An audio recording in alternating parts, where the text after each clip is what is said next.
David, hello. How are you today? I'm very well, Jason. Thank you. I'm pleased that we've both been able to make time in our schedules to create this supplemental show that we're putting out on YouTube and Facebook and Periscope and DLive, VK.com, and of course on Patreon.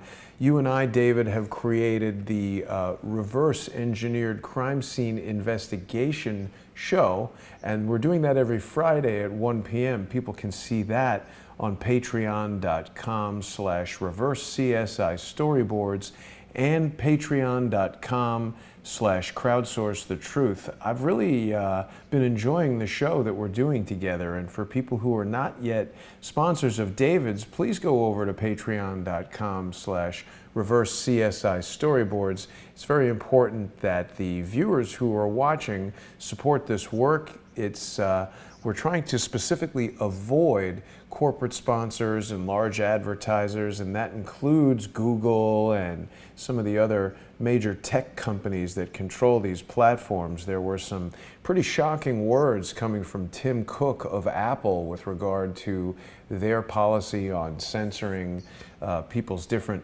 opinions. You, David, have recently been talking about the carbon credit system and how it was devised essentially as a financial scam, and the notion that carbon dioxide is a greenhouse gas, creating this anthropomorphic man-made effect on global warming is basically junk science put in place to earn money for gigantic corporations, right?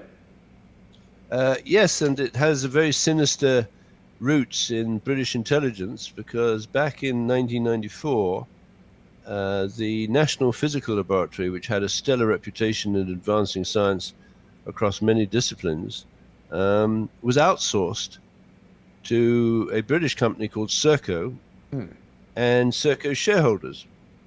And they founded at the National Physical Laboratory the Center for Carbon Measurement, which is an early warning sign that something is afoot, right? Because why would you measure carbon? Well, particularly when it devolves to carbon dioxide, which is, if I can remember the phrase, it's a wholly beneficial, transparent, odorless fertilizer gas. And at this moment in time, it's a historic low in geochronological time, right? And so is temperature. So we've got this amazing performance in Paris, at the Bataclan Concert Hall, where first of all, a hit team that I believe was deployed out of the United States, more specifically from the Department of Justice, together with SERCO, appears to have shot up the Bataclan Concert Hall. Very importantly, there was at least one gun used in that campaign of terror. And of course, it's not really terror, it's just a criminal activity. That was moved under the Fast and Furious gun walking program. Ooh. Does that ring a bell, How do we Jason? know that, David? Well, it had a serial number, and they tracked it through the number of guns that were released by ATF, Alcohol, Tobacco, Firearms, and Explosive, which very interestingly is a member of this DOJ Pride organization that was also set up in 1994. Now, I don't know if you agree, Jason. I don't think there are any coincidences. It's really interesting when you think about the longevity of an organization that doesn't believe in having children. When I say I don't believe it, but they don't believe it, all I'm saying is if you are in a homosexual relationship, and I'm not casting any judgment on that, it's unlikely that you're going to have children born of such a relationship simply because of the laws of biology. Right. That's not to say that these people don't adopt people, and I'm sure they're very loving parents, and I'm not casting aspersions. But it does mean that if all the world switched to into DOJ Pride and only and exclusively fixed on homosexual relationships, then there'd be enormous impact in terms of carbon dioxide, right? Because the human race would die out. Right, certainly would have an enormous impact on procreation if everyone on the planet were engaged in a homosexual relationship. I think that's scientifically undeniable. Right. And on the flip side of that, in 1994 in Washington, we have the creation of DOJ Pride, sponsored by the Clintons, and I believe Christine Marcy, who was at that time, what was she? She would have been the senior counsel for the detention and deportation program of the Immigration and Naturalization Service, and she would have, interestingly enough, outsourced the operation of the National Visa Center to SERCO. So therefore, you have SERCO in 1994 starting up or operating the Center for Carbon Measurement at the National Physical Laboratory.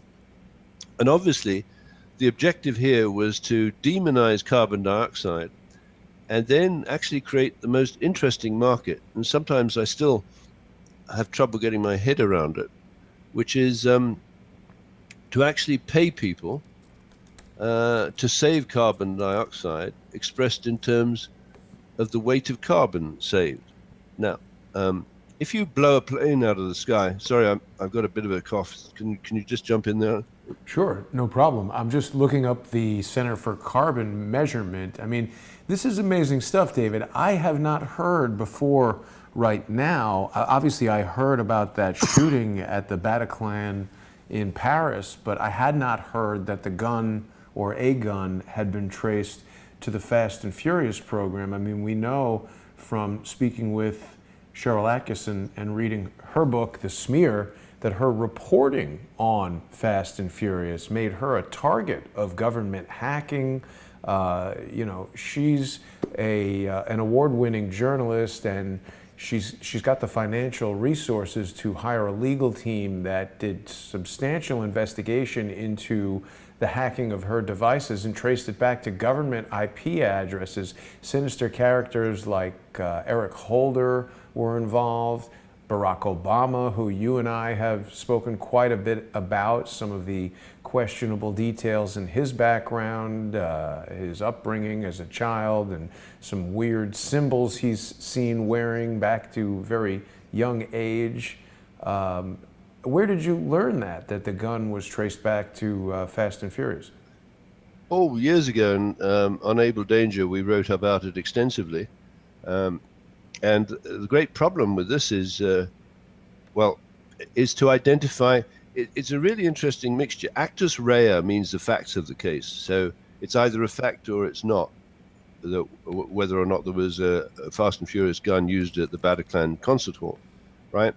The mens rea is what is essential if you're going to have a criminal prosecution, a successful criminal prosecution.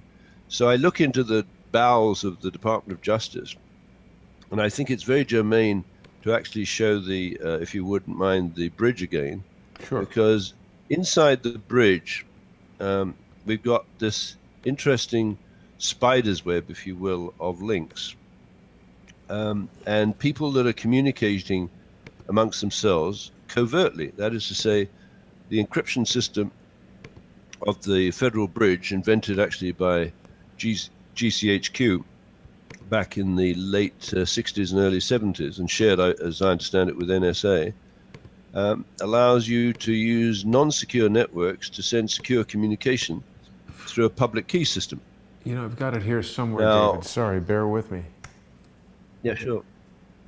Please continue.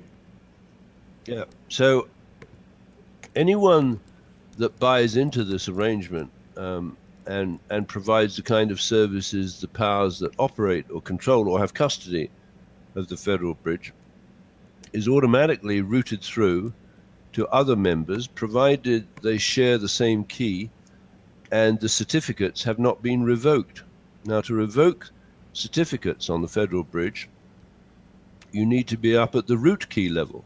And unfortunately for America and the four huge defense contractors over on the top right, Lockheed Martin, Raytheon, Northrop Grumman, and the Boeing Company, their certificates can be revoked at any time by an agency or an organization outside the United States, or more specifically, the United Kingdom Ministry of Defense. So down on the bottom left, you'll see UK MOD root, and you'll see Entrust root. Now, yes, down the UK MOD CCEB root. I would say that's the sort of the parent controlling key to the entire Federal Bridge. and the most important. So it's vitally important for Americans to understand that when an attack like 9/11 occurs, or in the Bataclan concert hall in Paris, just before this climate change nonsense, where hundreds of world leaders show up, and you have this magnificent photograph of little Barack Hussein Obama, holding a white rose outside the Bataclan concert hall beside Francois Hollande, who's the French president at the time. So it's kind of interesting, the pathetic display. I would say, you know what these people are?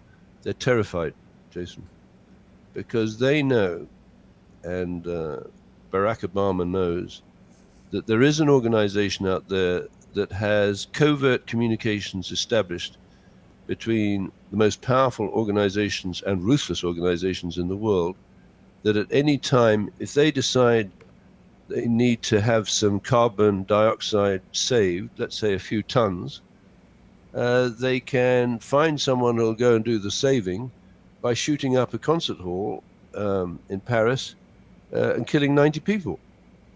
And actually, apparently, in some cases, torturing them to death. So what we have here, of course, is a racketeering organization embedded in encrypted communication systems in the Five Eyes countries. And in that last show that you did, you mentioned the Five Eyes a couple of times, I believe. These are the countries: Australia, New Zealand, Canada, the United States, and the United Kingdom, that brought their signals intelligence together in the Second World War and continue to share their intelligence subsequently. And what unfortunately has happened, Jason, is they're sharing it on the Federal Bridge, but they're vulnerable to what are known as man-in-the-middle attacks, because for that Federal Bridge system to work in the favor of we the people, everyone on it has to be on the same page in terms of treason or otherwise. And unfortunately, if we go to on the Federal Bridge down on the left at 9 o'clock and zoom in, you'll see three entities that I believe are a proxy, if you will, for the mens rea of the attacks of 9/11 and the one in Bataclan. It's the state of Illinois and the Department of Justice and Veterans Affairs. Now, there are many good veterans. 99% of the veterans, I'm sure, are honorable people. But you imagine you come out of a war, let's say you've had a leg shot off, or you've been traumatized by seeing your friends killed or whatever. And you come out of a war, you're a highly trained soldier, and then you got to find a job, right? So you go to Veterans Affairs. And in Veterans Affairs, you have a job hunting agency ostensibly working for veterans, run by SERCO. That's the British company that runs the National Visa Center, the Defense Ammunition Center, the United States Patent and Trademark Office, and about 60 FAA contract towers. So why or who are American government leaders handing off responsibilities for these key functions to a British company that has been charged but never convicted with charging the taxpayer for delivering prisoners to trial or to incarceration, in an exact parallel to an agency set up by Field McConnell's sister, Christine Marcy, called the CONAIR, which is the United States Justice Prisoner and Alien Transportation System. So what we have here at the Department of Justice and SERCO is we've got the premier movers of prisoners around the world. So if they can go, and you'll find on the Federal Bridge the United States Patent and Trademark Office, if they dip into, and that's what you and I have become into the habit of doing, and I think it's a very successful and fruitful procedure, because it doesn't involve racism, ethnicity, sexual orientation, or whatever. It's just, is there something in the patent office that would support criminality at the style of the Bataclan? Excuse me. Now, David, I just want to ask you very briefly, because just earlier you mentioned that the United Kingdom Ministry of Defense has this root key that is essentially the key to the entire thing. it caused me to notice that here is an unlabeled node. That's pretty anomalous. These two appear to be, I should say these three right over here, appear to be the only unlabeled nodes in this entire chart. Why do you suppose those have no labels on them? That's a profound observation. I didn't say I'd noted that, but I'm glad you drew my attention to it again, because, okay, that's an unanswering question, but it's what I would describe as a compelling unanswered question. That is to say, you could have 4 criminal groups in those unnamed nodes that control the Ministry of Defense through what would be a good technique? Well, how about blackmail and entrapment? And if you tell me that the British intelligence, as the American intelligence, doesn't use blackmail and entrapment, then I've got, what is it, a swamp in Florida to sell you? I think it's a bridge in Brooklyn to sell, but duly noted. So I was also looking, David, briefly at this SERCO webpage here, as you're telling us about SERCO's dealings with the Department of Veteran Affairs. Perhaps there's a more current version of this that we could look at, but this is talking about VA for vets, and it seems to be some sort of education program, but it says that it only went from 2010 to 2013. Perhaps there are other SERCO-controlled programs for the Department of Veteran Affairs that still exist, or is this what we're talking about? And well, that's it. But also, there's SERCO was accused by, is it the Office of Inspector General, of misleading the Veterans Affairs by claiming money for job schools or job finding services and not producing the jobs. But what concerns me, of course, is you've got Veterans Affairs on the Federal Bridge, and I'm saying that these veterans, many of them, are very vulnerable to being approached because they've come out of the military. Maybe they've been shot up. Maybe they've got PTSD. They can't find a job. And a company like SERCO is allowed to cozy up to these people. Well, of course, SERCO, I think we can confidently say, is in the business of recruiting Con Air SWAT teams. Now, why do I say that? Well, for example, SERCO runs the United States Patent and Trademark Office. And as you know, inside the USPTO, there's a number of really, really interesting patented devices or systems, including Jerome Lemelson's prisoner tracking system that uses artificial intelligence, expert system, and fuzzy logic algorithms to distribute benefits or withhold benefits to prisoners on the basis the prisoners are doing what they're told.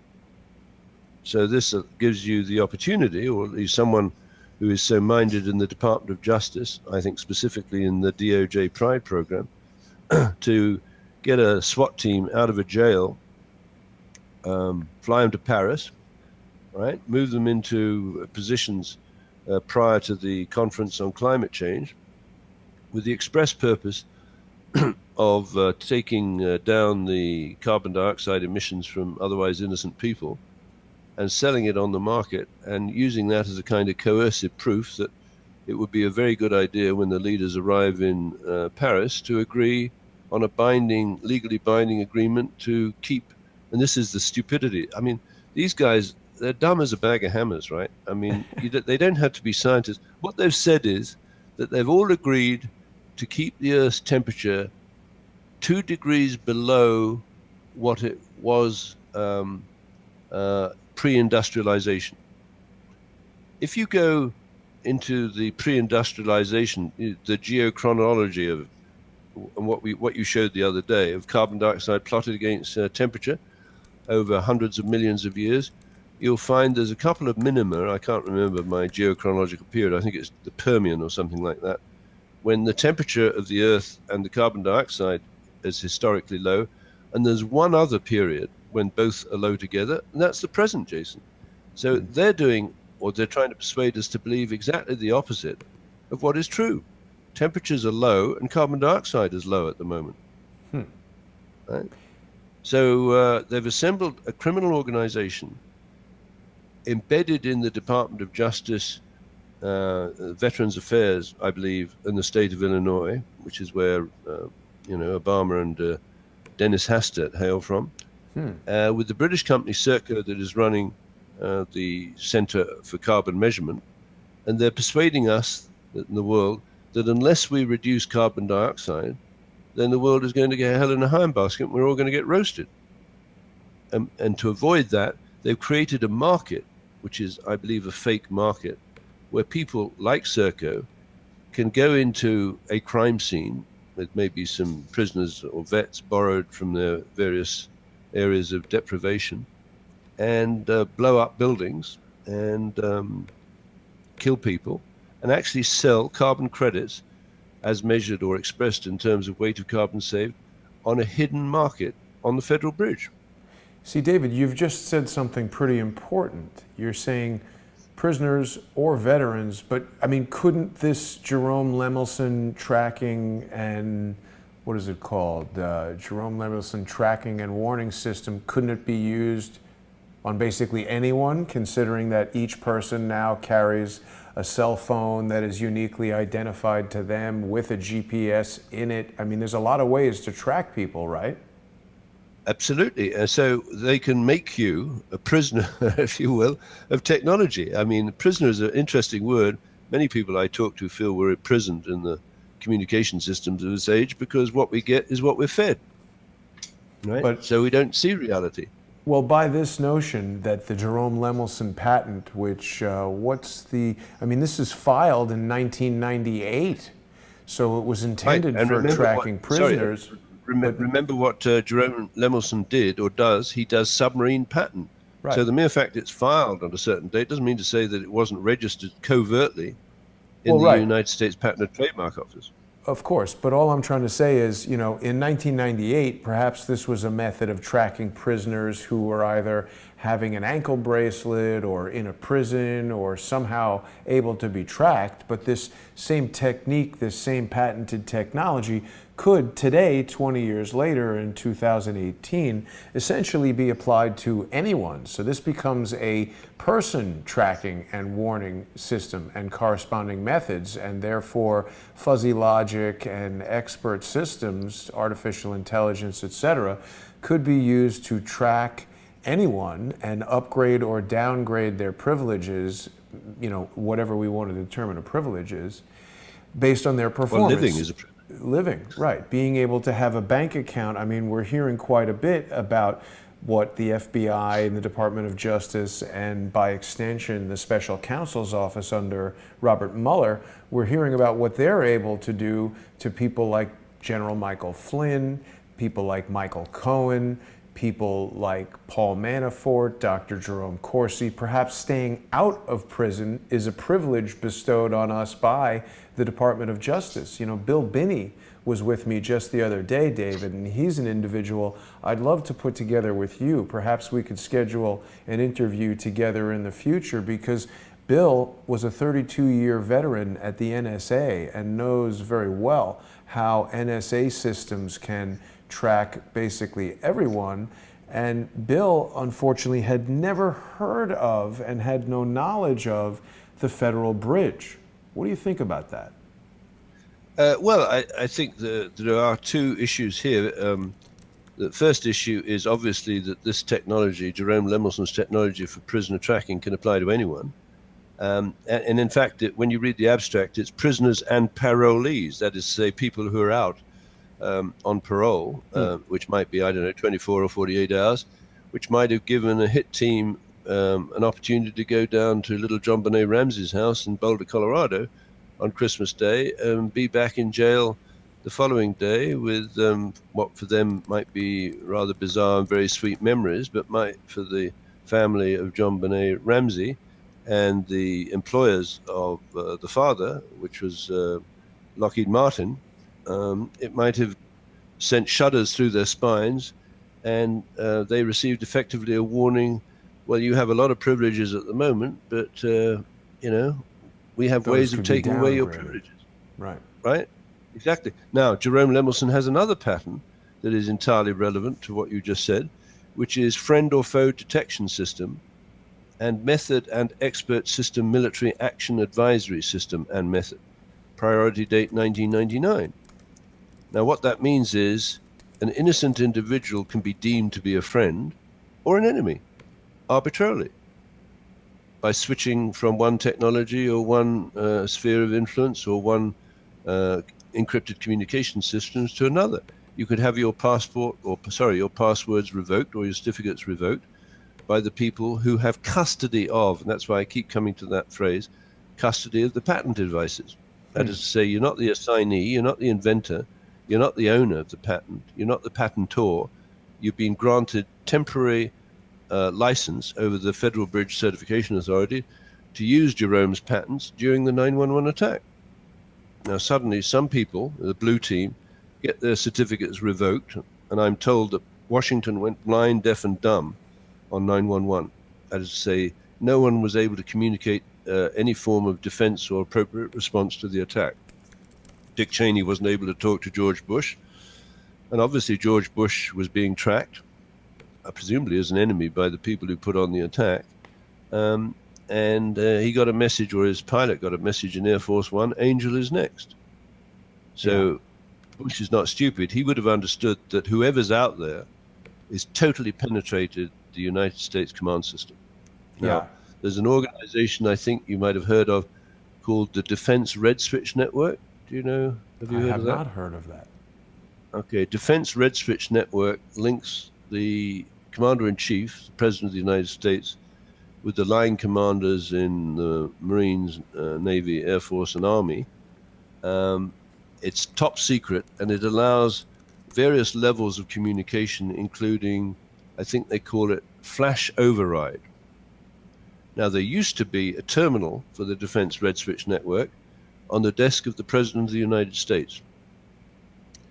And when Obama came in, sometime, I think it was around 2009, there's a picture of him at the presidential desk in the Oval Office with the Defense Red Switch Network terminal on his desk. And you can just see the red blobs, which indicate, I think, flash override, incident, and priority. If he pushes the flash override button, he's supposed to go through to an operator who then switches him in direct contact, pushing all other signal priorities down below to the commanders of the US Navy, Air Force, Army, and Marine Corps, whoever they might be, and presumably to the secretaries for those different departments, like the Secretary of the Navy. Around 2009, someone removes the Defense Red Switch Network from his office, and he's given an insecure network to communicate as the President of the United States. He would have been a party to that. Now, the interesting thing is, when he pushes the flash override button, he gets an operator who says, "Yes, Mr. President, what can I do for you?" And do you know who employs that operator? I'm going to guess it's SERCO. Correct. Now, David, is this the image that you're talking How about? absurd is this? Let me have a look. Sorry. Switch view? Yes. Now, no, there's another one that you should be able to find. And I think if you put Obama red, you see that one, the red one along that row, it's got a red thing. If you, click, no, the one to the left of that. This? That is a red switch terminal. This? That, yes. Yes, you see those four red buttons? Yes. Somehow it's cycling through these images. I don't want it to do that, but it's doing it anyway. I guess this is a GIF. Now, that was set up and integrated and operated. I don't know how that contract got outsourced to SERCO, because therefore you have a British company that can launch a man-in-the-middle attack on the United States of America at key events such as the war game exercises of 9/11, which were rehearsed on the 1st and 2nd of June of 2001 as under the code name Amalgam Virgo. So when the American military and the pundits in the Department of Justice say this was an attack by a rogue terrorist group with a guy squatting in a cave in Afghanistan, that's out and out bullshit. It was a man-in-the-middle attack. Sorry, that's technical terminology, of course. Yes. Well, that's back to my oil field days, but I'm sure most people in America understand that terminal. You know, David, you raise another interesting point. There is a veteran who gets quite bent out of shape when you and I talk about the Federal Bridge.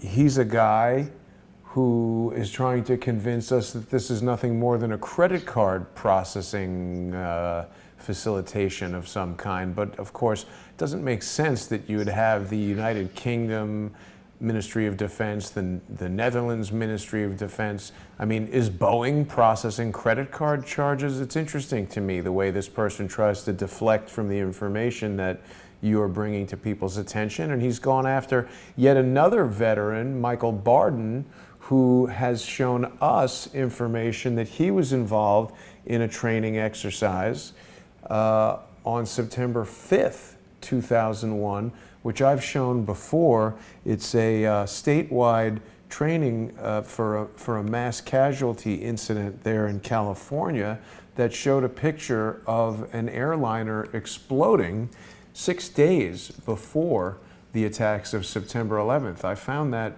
very odd. Yeah, and you have Robert Mueller, who's signed up as FBI director, I believe, on the 4th or 5th of September 2001. Now, Robert Mueller is a Marine. I believe there's no reason to believe that he's not a very courageous and honorable individual, except that on his watch, 9/11 happened, and the quality of the crime scene investigation right through to the Amerithrax attack. If you remember the Amerithrax attack, yes, that involved the mailing of anthrax-laden letters, but they were weaponized with what's known as sabotage spore powder, which is highly fine, very fine form of silica that provides an increase in the dispersivity of the anthrax. Now, there's very few labs in the world that have that particular strain because they can do a DNA analysis of the anthrax, and they found that it was the Ames strain. But this would be a classic example, I believe, of a cover-up from within the Department of Justice, because as I understand it, Robert Mueller was scheduled to send an FBI team to Porton Down in the United Kingdom at the Bioweapons Research Lab, because there was prima facie evidence that the Ames strain of the bacteria, anthrax bacteria, came from Porton Down. Now, that investigation was called off, so he was unable, or he didn't send it. But isn't that interesting? Because at Porton Down, the nearest Ministry of Defense airport at Porton Down, near Porton Down, maybe it's Boscombe Down, it's been outsourced to Kinetic, which is the patent owner of the social engineering protection appliance, which Kinetic, is hovering around the internet looking for embarrassing material on Jason Goodman and David Hawkins. By embarrassing, I mean embarrassing that might indicate that we are onto a path to expose the truth, and at all costs they want to blunt it or decoy us into talking about something else.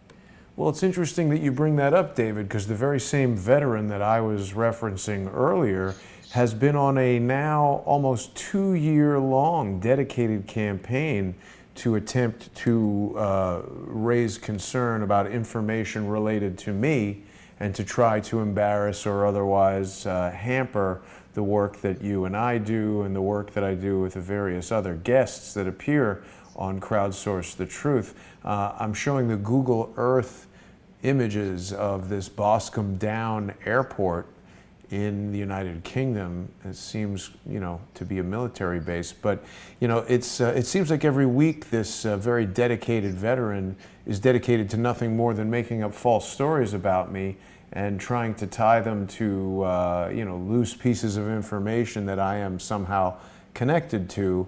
But so far he's failed to present anything tangible or real, but he's persistent.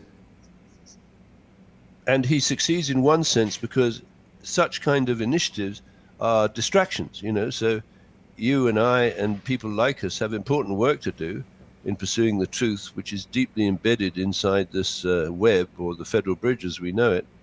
And that's why I think it's worth emphasizing, at least if I may, what I think is the appropriate way to go after these kind of things. When you look at the Federal Bridge, think of it as an instrument for deploying the criminals, whether in jail or out of jail, into crime sites before the crime occurs, where on arrival at the crime site, there's a lot of resources in place to execute a crime such as reducing the carbon dioxide of people by killing them.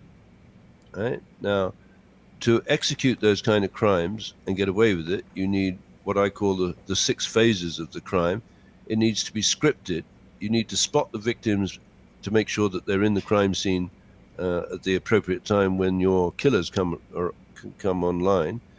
You need to shoot, and by shoot I mean in the old camera sense, you shoot some film, because you're only going to get paid for the weight of carbon dioxide saved if you prove that you were at the crime scene at the time the carbon dioxide was saved, if you see what I mean. So when Dr. Thomas Barnett of the Naval War College, who used to be a regular visitor to Cantor Fitzgerald at the top of the North Tower, he described the events of 9/11 as the first live broadcast mass snuff film in human history. Well, you've been in the film industry long enough. If you string all those things together, live broadcast mass snuff film in human history, what resources do you need to get deployed in various places to pull that off? Enormous, right? Yeah, At a military grade, an individual, in a horror flick, he's holding a camera, and the actors are simulating or doing the real thing. Doesn't need a lot of organization. But to bring the most powerful nation in the world to its knees by taking out its financial center, its military center, i.e. the Pentagon's U.S. Navy Command Center, and its legislative center, because the fourth target was intended to be the Capitol building, where all of the congressmen and senators were being killed, requires enormous organization and very, very precise. And this is a giveaway as to who's behind it, you see, because military-grade synchronicity comes from the most accurate clocks in the world. The most accurate clock in the world was invented at GCHQ in 1954. It's the cesium fountain clock, and its modern counterpart is accurate to 1 second in, 186 billion years, and it's the premier clock for GPS, global positioning systems, that positions things with great precision. So the National Physical Laboratory uses the premium clock, the cesium fountain clock, to calibrate its carbon saving service at the Center for Carbon Measurement. So when you're saving carbon by killing people, you want to be able to have real-time betting on the weight of carbon saved that will then finance or pay the killers. And you need to do that discreetly and undercover.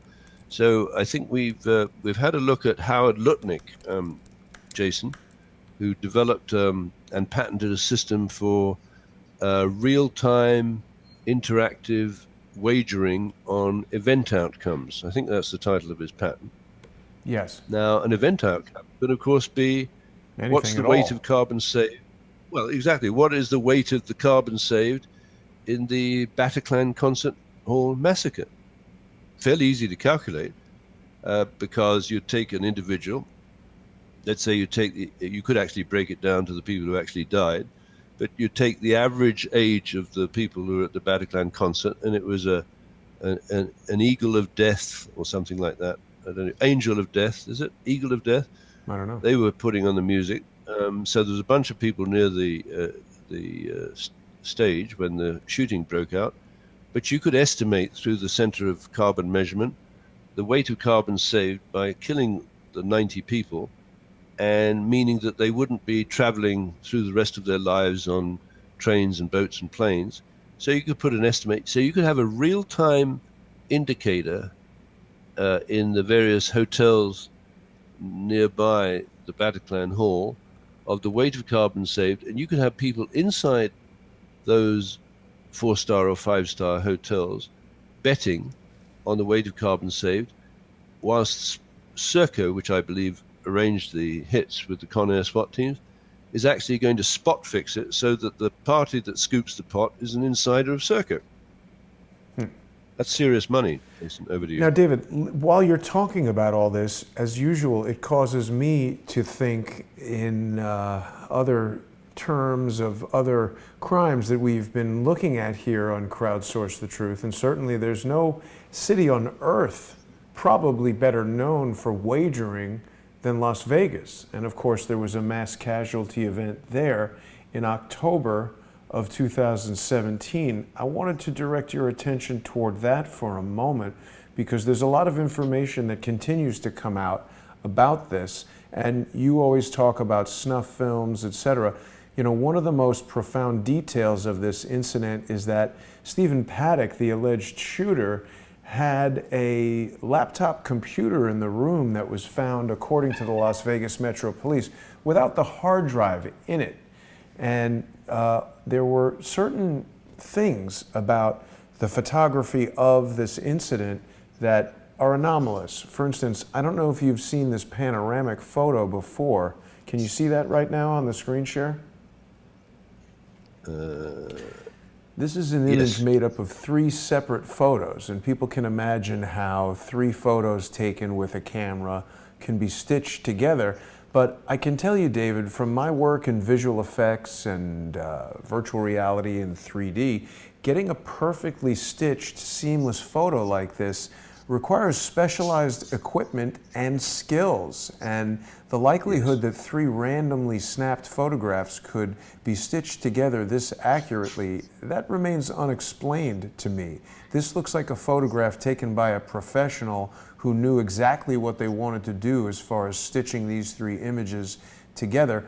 But furthermore, the missing hard drive could have contained streamed video from some of the cameras that were hidden around the location. This food cart that seemed to contain meals for more than one person had a camera on it. In one of the photographs of the food cart, there's a very clear image of a video camera that was seen, and there were other video cameras described in the crime scene photos. The missing hard drive on the laptop causes me to think that someone would deliberately remove that. It's not that easy to take a hard drive out of your laptop computer, and so it indicates that someone with skills and intention may have been there in the room and removed the hard drive at some time in between the shooting and the arrival of the police. We know there was a large period of time where the police did not enter the room. It wasn't like the shooting started and 5 or 10 minutes later they had the guy. There was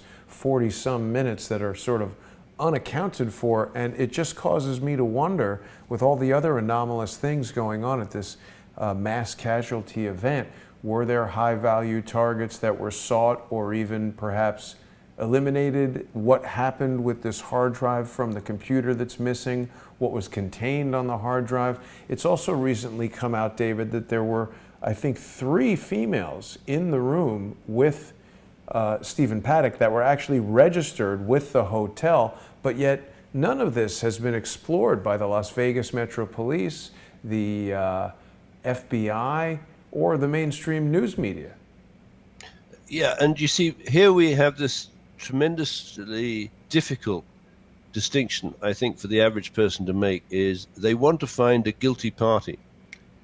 But because these crimes, at least in my allegation, are being executed, timed and synchronized and cleaned up, and the bad guys are being rewarded with expert system, artificial intelligence, or fuzzy logic algorithms, there is no mens rea, right? What I believe the remedy for all of this, and I keep hammering this home, is a class action suit for wrongful death associated with the negligent, reckless, willful, or fraudulent use of patented devices, such as the ones invented by Cantor senior executive Lee Amaitis. Now, Lee Amaitis is a colleague of Howard Lutnick. Now, Howard Lutnick, remember, was the chief executive officer of Cantor Fitzgerald at the top of the North Tower on 911, except that he was taking his son to school, and a number of his colleagues who were into the sports betting, apparently, were also out, right? Now, Liamitis has been fired, I think, from the Cantor gaming fraternity in Nevada because they misrepresented the software performance, and they were either overpaying their friends or underpaying the people who were placing the bets. So isn't it interesting? You've got Liamitis, who's involved in the development of patented software for gaming, including wireless gaming, associated with this kind of shoot-up. Because my argument would be, well, wouldn't it be interesting if Stephen Paddock had been told, not that he would have been told to shoot the individuals, but maybe he was on drugs, but maybe the shooting in Nevada is basically all about the amount of carbon that's saved. I don't know how many people were killed at I think it was a Harvest Festival musical event. Yeah. But maybe people should be comparing the Harvest Music Festival and the fatalities therein with the Bataclan concert fatalities. Well, that's what caused me to think of it. Well, exactly. So I think we've got the same MO. We've got the massive cleanup of evidence. Incidentally, the 6 S's I talk about with the crime scenes are script, spot, shoot, snuff, spin, spoil. Spinning is what the media does with the story to get people to look in the wrong direction. What they haven't emphasized is that Stephen Paddock was an auditor for the United States government, IRS. in its defense department and the IRS. Yeah. Right.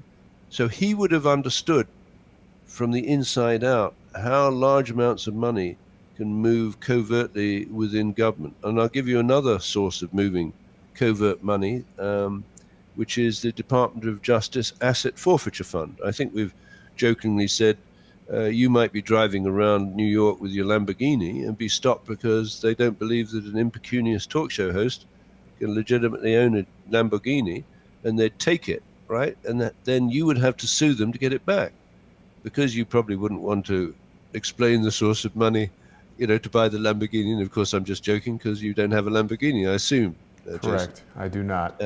Correct. Right. They can then sell the Lamborghini and put the money in the Department of Justice Asset Forfeiture Fund. The Department of Justice Asset Forfeiture Fund was started in 1984 and run by Christine Marcy and Eric Holder. And it's generated billions of dollars, including like HSBC, which is the retail bank for SERCO, paid a $1.9 billion fine into it. That's a lot of money, right? I would say. Now, yeah, so the Department of Justice Asset Forfeiture Fund can be used to buy aircraft, like the Boeing 737 bought by Christine Marcy for the Con Air program for the United States Marshal Service in 1984.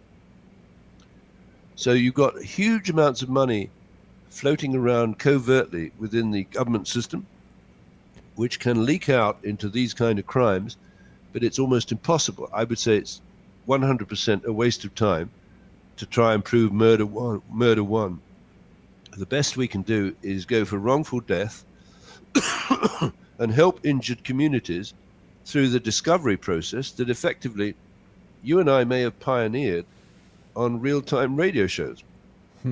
Because what we can do is we can communicate to the people associated with the victims of the Nevada shoot-up or the Bataclan, or they will find us, and we can explain to them how a murder one case will be extremely difficult to prove and stick because the defenses against it are all in place. But a wrongful death suit is much easier because that's in the civil courts, and it's a balance of probability argument. So if, for example, we were able to prove that the bump stocks, I believe 18 of those guns used in Nevada, right, in the shoot-up, had bump stock modifications to them. And that means the recoil of the gun triggers the next bullet, right? So you can fire it like an automatic rifle. Yes. If you Google bump stocks, you'll find a whole family of patents have been awarded to people who have a bump stock invention. David, I don't know if you knew this, but I read just the other day that President Trump is going to be banning the bump stock. Well, it wouldn't be President Trump banning. right? I mean, it would be his underlings, but I mean, I suppose he could put an executive order in place. But the horse has bolted now because there's a number of bump stocks out there, an unknown number, probably millions or 100,000. So now, if you look on the bump stock, and it will have U.S. patent number da da da da da, right? Mm-hmm. So if SERCO, which operates the United States Patent and Trademark Office, and has processed, I think on the 15th of November, Jason, it processed its 4 millionth patent. So you have a British company cherry picking United States patents, right? Which is basically the focus or the crucible of America's innovation and creative work that has put the nation on the top of the heap, if you will. You've got this British company looking through the patent office, and I believe configuring a virtual patent machine to execute the kind of attack we saw in Las Vegas. Now, David, here's an interesting related article. I'm not sure exactly what this means, but I'm sure you'll find it intriguing. This is from Reuters just 5 days after the Las Vegas shooting, and it's talking about how the inventor of the bump stock spent years fighting for the device and lost. A Florida inventor who designed the first bump stock nearly 2 decades before the Las Vegas gunman used one to massacre 58 people on Sunday never made a dime off of his creation. For years, Bill Hawkins fought to capitalize on his idea with the U.S. government, his former business partner, and a rival competitor, but found himself stymied at every turn. The 63-year-old Marine veteran, an Elvis impersonator, voiced his sorrow at the tragedy in Las Vegas, where authorities said Stephen Paddock had bump stocks installed on 12 of his rifles. The device allows semi-automatic weapons to fire almost as rapidly as machine guns, which are largely outlawed. So, I don't know, we would have to read more of this article to learn what this gentleman's issue was, but I have to assume he would have sought patents on the stuff. Here, I know, Atkins and transferred his patent, so it's talking about it. He transferred his patent to an outdoor sporting goods company, Foss Tech Outdoors, and the 2 rival manufacturers engaged in a legal battle over patent infringement before settling the case in 2012. So it comes back to the patent office. You got it. And like the Redfield scope used for the XP-100 Remington that was used to shoot Kennedy, allegedly by James E. Files, and Martin Luther King, right? Now, again, you remember the attack on the murder of Valerie Percy in 1968, where we have a triangular dent in her skull and stab wounds in her belly, right? Now, if you go in to kill someone with a knife, it's rather hard to beat them to death with a triangular dent in the skull. Equally, if you club a woman with something that's a blunt or triangular end, it's difficult to use the same thing to stab her in the belly. But then if you look at the Bell and Howell tripod, invented, I think, in 1929, you find something, and again, it comes back to this characteristic reverse engineering. I could visualize a virtual criminal machine, if you will, that picks up the tripod and walks it through into the bedroom of Valerie Percy, beats her and stabs her to death. The mother comes in and shines a flashlight in the virtual creature's face. It runs away.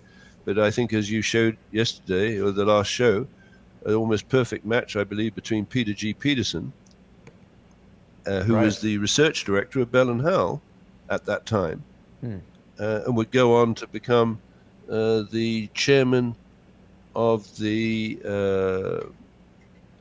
private equity group that bought the building number 7 mortgage from the Teachers Pension Fund.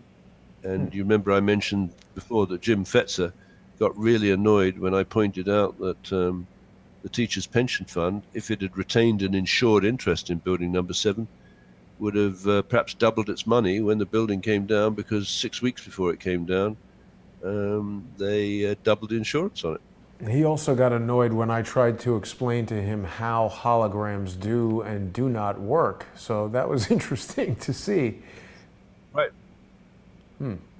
Well, David, we're almost out of time for today. I want to remind our viewers that you and I are doing a regular show every Friday, normally at 1 p.m. Eastern, and people can watch that show by subscribing to either your channel or my channel or both on patreon.com.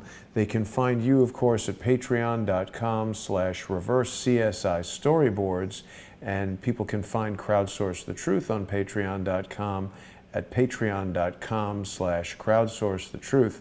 It's very important that our viewers sponsor the show because we aren't seeking corporate sponsorship. We don't want to have the influence of large corporate sponsors in the way that traditional network news and other mainstream news does. We're certainly talking about a lot of topics that some of these types of organizations don't want us talking about. So sponsoring David and sponsoring Crowdsource the Truth is a really important thing if people enjoy the show and want us to keep going in these types of reports. David, is there anything that you wanted to say before we wrap it up for today?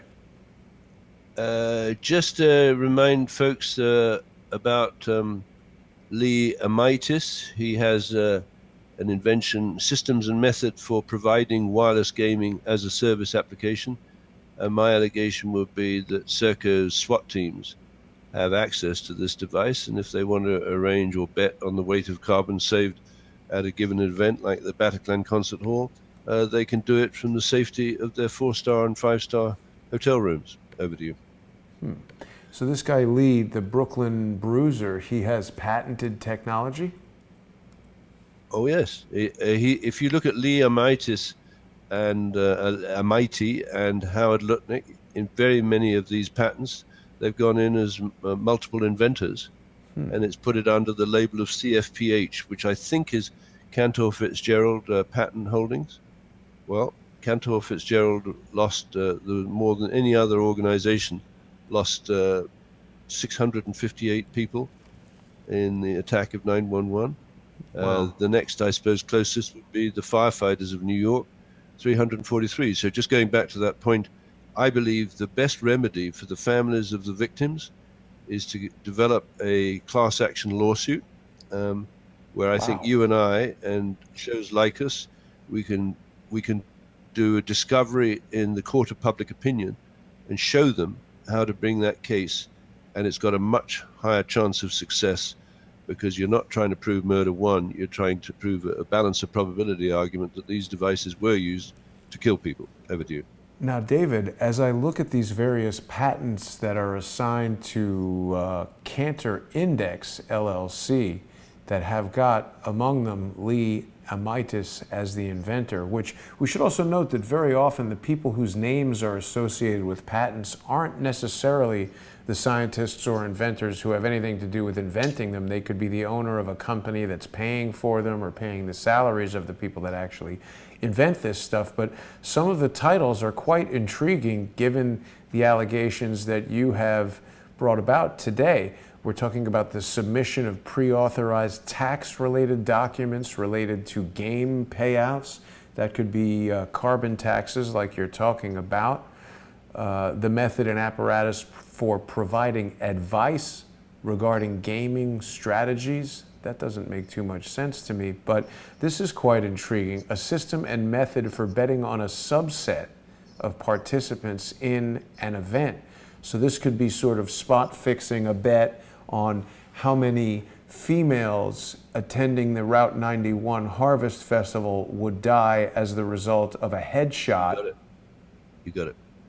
You got it. It can be, the granularity can go down to an individual above the age of, the odds of an individual above the age of 100 at the Harvest Festival getting shot, right? And of course, most people would say, well, no, 1 over 100. I went to a dance the other day and nearly blew my ears out, right? I'm 75.